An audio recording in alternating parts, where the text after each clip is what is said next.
পরিবার পরিকল্পনা পদ্ধতি গ্রহণের সুফলসমূহ কি কি? মায়ের স্বাস্থ্য ভালো থাকে, অপরিকল্পিত গর্ভধারণের ঝুঁকি থাকে না, পরিবার ছোট থাকে বলে সংসারে সচ্ছলতা আসে, মা তার শিশুর সঠিক যত্ন নিতে পারেন।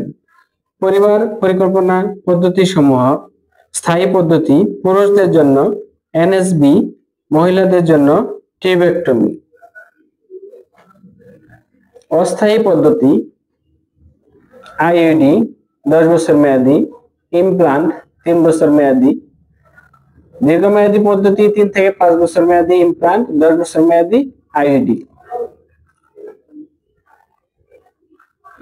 অস্থায়ী পদ্ধতি আছে কন্ডম, সুখী, মিনিপিল, আপন, ইনজেকশন।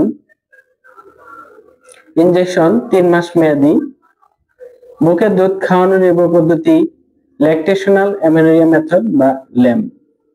দীর্ঘমেয়াদী বা স্থায়ী পদ্ধতি নিন, থাকুন ভাবনাহীন।